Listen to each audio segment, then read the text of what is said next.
Assalamu alaikum, hurmatli telesiyerjiler. Bugun mayısının 10'u efirde haberler vaqti. Studiyada men Alimiya Kaybulayeva çalışam. 5-ндiki saatga boyle malumat. Тарихи Мамашай ve Kaçı kasabaları bu yerde yerleşken uçucularının aviasyon ali okuf yurtu bugün nasıl aldı? Hocalar için forum nasıl fayda getirdi? Kırım'ın sporçuları öz ustaqlığını gösterdiler. Tekvando boyunca turnir nasıl geçti? Fregat ve Zarya futbol takımları navbatdagi oyunu geçirdiler. Sayı nasıl oldu ve kim galip çıktı? Kırım Cumhuriyetinde Federal Xavfsızlık Hizmetinde Sığırcılar İdaresinin xadimleri Ermeni bazar arabalar keçuv noktasında federal araştıruvda bulungan iki grajdanını belgilediler. 1983 senesi doğan Rusya Federatsiya grajdanı hakimiyet vekillerine karşı zorbalık yapılığı maddesi boyunca federal araştıruvda bulunaydı. Ekinci yakalanıv 1982 sene doğan kadın Rusya Federatsiya pasportını resmileştirilgen vakit yüz verdi. Россиянин прибыл на территорию КПП глубокой ночью и успешно пытался покинуть территорию Крымского полуострова. Однако в ходе проверки документов контролеру удалось установить наложенное на данное лицо ограничение. Другое задержание произошло на следующий день. Сотруднику пограничного контроля, оформляющему паспорт гражданки Российской Федерации 1982 года рождения, стало известно, что личностью женщины интересуются правоохранительные органы Черноморского района. В связи с утратой связи с родственниками последние подавали заявление в полицию. После беседы и дачи пояснений гражданка убыла по дальнейшему маршруту. Бессмертный полк Украинада кимиет тарафындан ананеви галибет имсаллері ясақ этлеу шарайтынды кечті. Эмде Украин радикаллары чешет провокациялар яптылар. Нетижеде хатырат етбірлерінің іштиракчилері или зытиетлер олды. Полис хадимлері 45 insanны якалады. Бессмертный полк акциясының ең буйық маршы Киевде кечті. Полис мәліматына көре бұл маршта тахменен учбен инсан іштирак етті. Добровольчинское движение ОУН, яғни Русияда ясақ етілген Украин милетчилері тешкилатының Украин радикаллары евелден тедбірні бозмаға вады еткенлері себебінден полис хадимлері Вечная слава истират бақчасы районында соқақларына көчлүү незарет алтына алды. Эмде қайдетмелі ки бессмертный полк акциясы сыңырларыны кечіп жиан көлеміні қабул етті. Машқа Канада, Америка Қошма Штатлары, Авропа мемлекетлері қошылдылар. Көксінде Георгий Шеретчігі или insanlar о сойсопларының ресімлері или юріштен іштирак еттілер. Кырым әр вақыт оз табиаты ве иклимі себебінден дықатны желпетейді. Улу ватан женкі деврінде көчок ярымада мұйым рөлін ойнады. Экі қараман шер, кереч ве ақяр, әмде арби шаншурет шері кефе, ақяр ақта лаф юрсетсек, женк вақтында виран етілген меркезден ғайры, яқын ерлешкен көйлеріні Мамашай ве Качы қасабаларының қайдетмек керек. Тамам анда учичиларының Качы авиацион али оқув юрты ерлешеді. Бұ енді дықатқа лайық ер ве Русия империясының тарихы сайла. Бізім мұхбиріміз Нариман Тарсинова боқта лейха зырлады. Кырымда бірінші учув оқув юрту Ахяр шерінде 1910 сенесі пейдалды. Бұл оқув юрту Русия империясында біріншілерден бірі Сайлави Николай II янында ұлы князь Александр Михайлович Тышибюсы иле яратылды. Бұл деверде Русия империясында эки авиацион мектеп барады. Граждан VRB пилотларны азырланған Гатчинада офицер. Авада учув мектеп ве Ахярда авиация мектебі келечек Качы авиацион оқув юртыдыр. 24 летчика первых были обучены и в 1911 году, 26 октября, в Ливадийском дворце царь лично присутствовал при вручении дипломов первым летчикам России. Екі елдан соң ноябрьнің 21 күні Качы мектебі Ахярдан Александр Михайловский хутарана шынды Качы хасабасы кечерілі. Қайтетме кереке бұ ер тесадюфен сайылған дегіл әді. Бұ ерде ава ер вақыт башқа ерлерден айрылайды, дей Анатолий Станкевич. Над этим зданием, над средним подъездом, или дом со львами, как его называют, производились полеты того времени. Все, что сегодня есть в мировой авиации, большинство зародилось здесь, на Каче, во время первых полетов. В 1911 году русский офицер Котельников изобрел первый ранцевый парашют. И в 1916 году, 24 ноября, над вот этим зданием, где мы сейчас с вами находимся, вот, произошло испытание этого ранцевого парашюта, удачное испытание. Летчик Ефимов выбросил первых парашютистов. А 24 сентября 1916 года знаменитый летчик того времени Константин Константинович Арцеулов, это внук художника Айвазовского, вот, над этим зданием 100 лет назад покорил штопор Нестеров. В 1914 году, 5 марта, находился здесь же, вот на ступеньках этого дома среднего подъезда. Вот, приехал показать свою знаменитую петлю, которая тут же была введена в программу обучения летчиков того времени. 30 сенелері девлет арбаплары ойз балаларыны бу окуф юртына юллайдылар. Олар арасында совет учақ конструкторы Артем Микаянын, учоглу Михаил Фрунзенын оглу Тимур Фрунзе мында тасил алдылар. Качы окуф юртында Улу Ватан Женкы девамында совет бірлігінің қараманлары унванында Наил олғанлардан чоқ аз учуджиларны азырлап чыгарылды. Олардан да Медхан Султан еді. С началом войны, во время ведения боевых действий, 289 летчиков-качинцев были награждены звездой Героя Советского Союза. Один трижды Герой Советского Союза Покрышкин и 12 летчиков-качинцев дважды Героев Советского Союза. Среди них Медхан Султан. Немецкие асы старались избегать встречи с этими летчиками знаменитыми. Когда попадал летчик на фронт, вот, то спрашивая откуда, с Качи, считалось, что Качи выпускала качественных летчиков, шутя так они себя называли, и в общем в полки с гордостью принимали именно выпускников Качи. Мында дабыр Крым-Татаршанлы оглу Имирусин Чалбаш охоты 1940 сенесі обу хуфюртны бетерді. Улу Ватан Женкы девамында учуджы қырыжы унванында авиадивизия командиры Муавине Хадар ел кечті. Жебеде олған вақыт 360 арби учув бечерді. Ава урушларында 17 учханы урып кырды. 1941 сенесі Качы арби учув окуф юрты Сарата вилиятының Красный Кут шеріне Сонесе Сталинград шынды бу Волгоград шеріне кечерілді. Мында бу окуф юрту 1998 сенене қадар чалышты. Качы окуф юрту 9 кавалераны Совет бірлігінің 324 қараманы, Русияның 17 қараманыны, 78 космонавтны азырлады. Качы қасабасындан Риман Арсинов, Авиа Кимбекиров, Милетычу. Қырымда 4 пәде кеткен инсанны ұрып атырған ве қачып кеткен араба қыдырла бұақта спутник в Крыму радиосына Қырым Жұмхурет бойынша ГИБДД идаресінің мудирі Анатолий Борисенко хабар етті. Оның сөзлеріне көре бұл қаза майысының 9-10 күнлері арасындаки геже Курман районының Петровка көйінде юз берді. Араба тахменен бұл ВАЗ 21-10 яда 21-12 марка машинасы еді. Клубный аралығында 4 адамны ұрып аттырды, айдавжы қаза ерінден қачты. Евелки мәліmatқа көре бұл бір кімсе қазаланмады. Қырымның ГИБДД идаресі әркезге мұражат ете. Бұл вақияның шаты олсаңыз, бұақта полис хадимлеріне хабар етіңіз. Бүгін Ахмеджет умум тәсіл 43-ші мектепте регион араожалар форумы олып кешті. Тедбірде мектеп елбашчылары ве Дағыстандан келген мұсафірлер іштирак еттілер. Бұқта бізім небетікелев қамызда.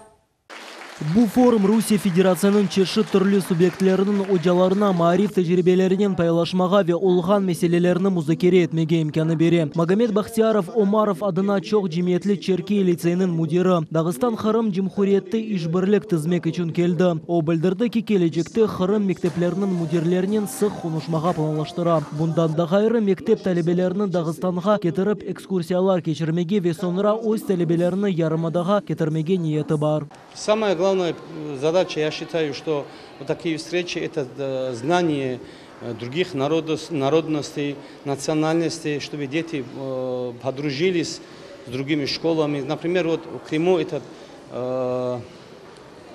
живут татары крымские, вот украинцы здесь живут, русские. Это понятно, что русские в Дагестане живут, и в других местах. А мы раньше не могли сотрудничать, потому что Крым находился в Украине. А вот сегодня Крым соединился с Россией, и нам открыта дорога. Что-то новое, что-то хорошее узнать о детях, о народах, которые сегодня живут здесь. Ахмеджит шәрінің 43-ші Мумтасил мектебінің мудиры Елена Соколова білдірді ки, талебелер ве ожалар әр вақыт яны ішбірлікке азырлар. Мектеп планларында тек Дағыстан Жемхуриетінен дегілді, Русия Федерацияның дегер мектеплерінен бақ тізмеге планлаштыра. Совместная встреча включала в себя мероприятия по военно-патриотическому воспитанию, общение со старшими классами, общение с членами военно-патриотического клуба «Полет» и представление работы нашей школы по всем направлениям. Отрадно, что образовательное пространство нашей школы расширяется. Мы очень рады обрести новых друзей и сотрудничать. Спасибо вам огромное за проведенную совместную работу. Тербиеви иш боюнча мудир муавины Ирина Карлюга тариф етті ки бүгінгі күнде бойлы форумларны кечірмеге пек муим. Чүнки яш несіл мемлекетлеріміздің чешіт күшілерінден өз яждашларынан худнушмаға мұхтач. Сотрудничество с Дагестаном в дальнейшем, я думаю, нам даст обмен опытом. Директор Черкесского лицея рассказал нам о том, что он имеет большой опыт по антитеррористической работе, по работе, по противодействию употреблению наркотических средств. Эта работа как раз воспитательная. Я думаю, что обмен опытом будет нам очень полезен. Мерасимнің сонында Дағыстан мұсафирлеріне концерт программаны тақдим еттілер. Ве мектеп талебелері Қырымның чешіт халқлар медениетінің нумайыш еттілер. Мухаммед Зикиряев, Дмитрий Низовой, Миллет үшін. Бу сене майыс 10-11 гежесі дүнияның жеми мұсылманлары Берат гежесіні, яни гунахлардан азат етлівні қайдетелер.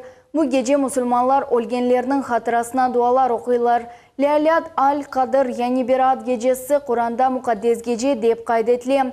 Ве қалған мұқаддес гежелер арасында Қадыр гежесінден сон екінші ерде тұра. Мұсылман байрамы Шабан айының 14-15 гежесіне раст келе. Ислам диніне бинайын бұ геже Аллах Тааля эпсі диндар инсанларға мераметлік көстере. Кечкен ратлық күнлері Шарқи арби санатлар авескерлары үшін мерақлы олды. Қамажы көйінде Тэквондо МФТ бойынша Жанкой районының кубығы олып кечті. Турнирде Қырымның 10 районындан келген 150-ден зияде спортчы күрешті. Анда бізі мұхбирміз Султанемиджит болынды. Турнир işçirakçileri ekifen boyunca yani sparring ve meşguliyetlerinin temel teknikası boyunca çıkışta bulundular. Sporcular 3 kategoriyaga bölündüler. Bu yerde yaş, kuşak ve çeki kategoriyası mühim oldu. Turnirde 5'ten 18 yaşgacha sporcular iştirak ettiler. Сегодня на турнире участвуют это категория Б спортсменов, это все новички. Спортсмены, которые как бы на больших турнирах тяжело проявить себя. Сегодня мы даем им возможность проявить себя вот в данном турнире. Эмиль Исмаилов бияз хушахнын сайбы о тэквондонин ярым ел девамында уграша. Эмиль егрым еді чеки категориясында күрешті ве масоги фенінде алтын медаль хазанды. Оның айтханына көре, бұл турнир оның үшін пек муим, чунки оның мақсады бар. У меня есть цель, я хочу стать чемпионом России. Жанкой шерінде ве Жанкой районының тэквондо бойынша баш идманжысы спортчыларны турнирден сон не беклегені ақта тариф етті. На основании этого турнира будет заключаться сборная Джанкоя и Джанкойского района. Собираться для выезда на чемпионат Крыма. Хайдет Мелики Жанкой шерінде ве Жанкой районында тэквондо фаал сүрете инкишаф етті. Бүгінгі күнге анда бұл спортчышытының 2 секциясы açıldı ве бұл көзде Хымаджы көйінде да бір секция açılacak. С сентября у нас тоже будет открыт здесь секция по тэквондо. Что касается по базе, материальной базе, вы видите, что есть все условия для организации и проведения такой секции, как тэквондо. У нас прекрасный спортивный зал, прекрасная спортивная площадка. И поэтому в этом направлении будем работать, будем проводить такие мероприятия и будем развивать спорт именно в нашем учебном заведении. Жанкой район шурасының рейсы Игорь Куприяновның фикіріне көре, спорт яш несілінің инкишафы үшін пек муим. Ве районының реберлігі түрлі спорт чешетлерінің инкишафына хол тутажақ. Это мероприятие проводится у нас впервые, но мы и дальше, руководство района и дальше будет развивать этот вид спорта, всячески содействовать, помогать развитию тэквондо в Жанкойском районе. Июнь 24 күні кезлев шерінде халқара турнир олып кечежек. Анда Өзбекистан, Казахстан, Эрменистан, Русия, әмді Русияның 10 регионлардан жима тақымлары іштирак етежеклер. Эпсі стегенлер келіп спортчыларға қол тута білелер. Султанемиджит, Мухаммед Нестуров, Миллет үшін. Ускут көйінде Массандра филиалының 60 елығыны қайдеттілер. Шарапларының лезетіні Бақув байрам концерті ойын вейер чықышлар Улар Эпсер ширкетінің хадимлері ве ветеранлар için тешкіл етілді. Бұл ерде бізім телевизион тақымымыз да болынды.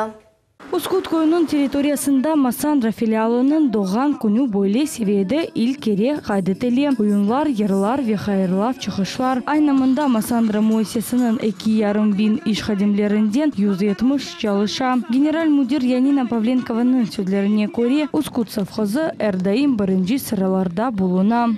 Это совхоз-передовик в полном смысле этого слова по выполнению всех планов. И мы гордимся, что сегодня такой филиал входит в Массандру.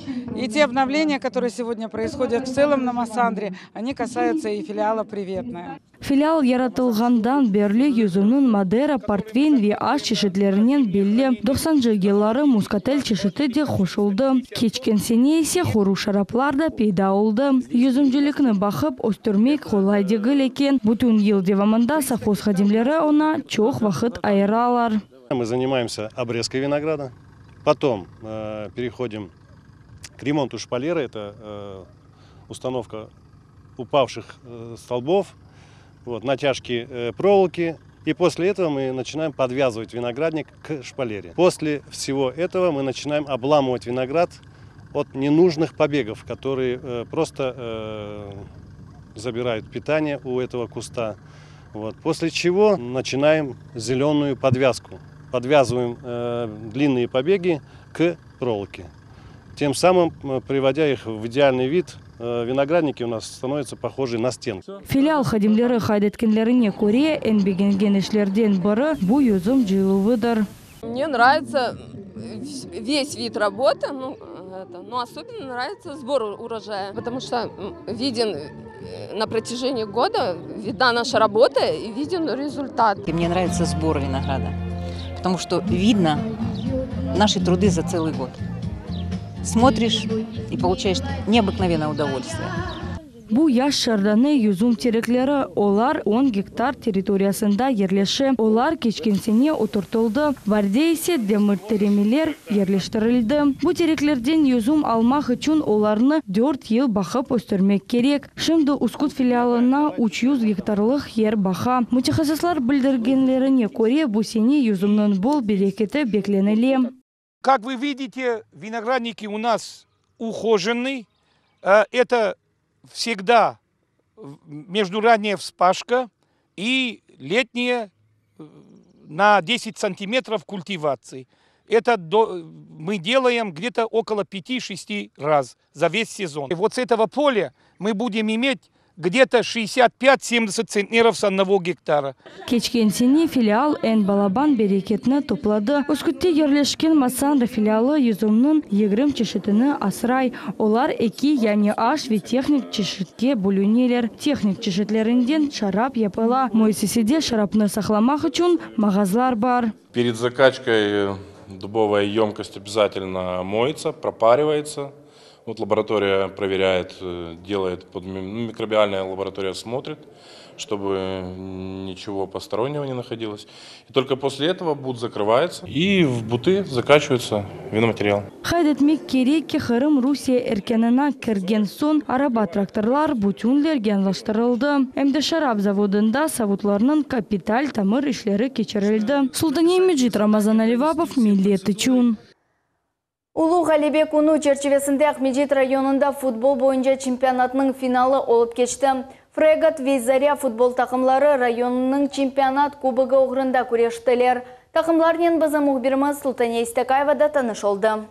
Ахмеджит районның финалына 2 футбол тақымы чықты. Бұл Бохырча қасабасындан Фрегат ве таныш койының Заря тақымлары олдылар. Ойында Ахмеджит район мемориетінің башы Ирина Бойкада болынды. Оқайдетті ке Ахмеджит районында спорт фааль суретте инкишаф еті ве яшлар сағлам аятқа бұйық диққат айралар. Я хочу сказать, что вообще... Ахмеджит районында спорт фааль суретте инкишаф еті. Спорт идаресі бүлігу или ішбірлік алып барыла. Тақымлар районларында да ве көйлерде күчлілер.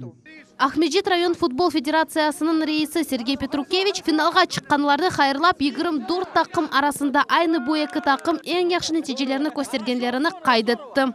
прежде всего хочу сказать и поздравить. Біріншіден финалға чыққан тақымларны хайрламаға істейм. Бұл фрегат ве заря тақымлары. Олар күчлі олғаныны турнир кетішатында көстерділер. Вешімді финалда іштирақ етелер. Бірінші тайм девамында екі тақымды тәжірибелі олғанларыны көстерділер. Ойын мирақлы кечті. Еш бір тақым топны өз қапыларына кірсетмеді. Боғырча қасабасындан фрегат футбол тақымы та 2008 сенесі пейда олды. Спортчылар ел Ахмеджит район чемпионатында іштирақ етелер. Бізде муафақиетлі мевсім олды, әмде муафақиетсіз. Амма біз бармыз, тақымымыз сағлам ве яқшы нәтижелер көстере. Рақып ойын алып бармаға азыр. Екінші тайм девамында ойын тең кечейді. Есап 2-2 олды. Амма таймның сонки даққалары девамында Заря футбол тақымы өз сонки топыны фрегат тақымның қапуларына кірсетті. Бойлелекнен Заря Ахмеджит район кубогыны сайы болды. Фрегат есе Ахмеджит район чемпионатында 2-ші ерні қазанды. Бұл матчны ютқыздық, амма өз ойыншыларыма тәшікірлер білдірмеге істейм. Мағлубиетке оғырамасақ ғаліп чықмазмыз. Бізім ән әсас вазиетіміз генчлерімізні соқақларындан спорт иле оғыраштырмақтыр. 2009 сенеден берлі фрегат тақымы Боғырча қасабасында футбол мейданы үшін территорияны абаданлаштырды. Шымды есе бұл ерде бала бақшасы құрылмақта. Мы не против, конечно, дети это главное наше. Балабақчасы олсын біз қаршы чықмаймыз. Балалар үшін бұл пек еметлі. Бізге территория айырылмаса, акимиет ярдым етсе пек яқшы олыр еді. Бұл территорияны абаданлаштырмаға біз өзіміз азырмыз. Біз шымды енді ер таптық. Тек акимиет изін верселер яқшы олыр. Бізде 100-ден зияде балалар келіп футбол ойнамаға істейлер. Екі тақым адалет ве фрегат футбол иле оғырашалар.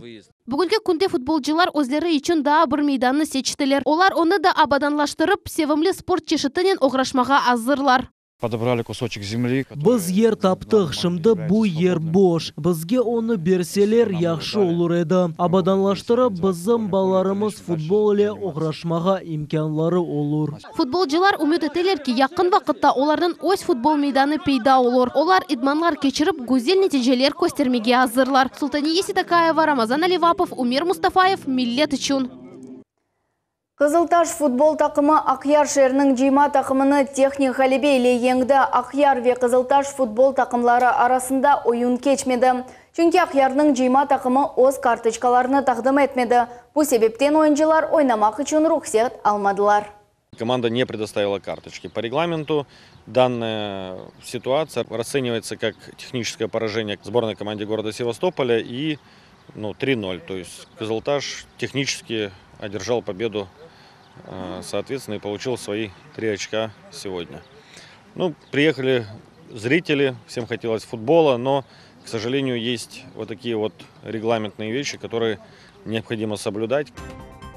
Шымдылық бұл әпсі малюмат яңы вақайлар ақында дайма хабердар олыңыз Весат 20.30-да кележе хаберлер информацион программасыны Асан Абибулаев иле қачырманыз.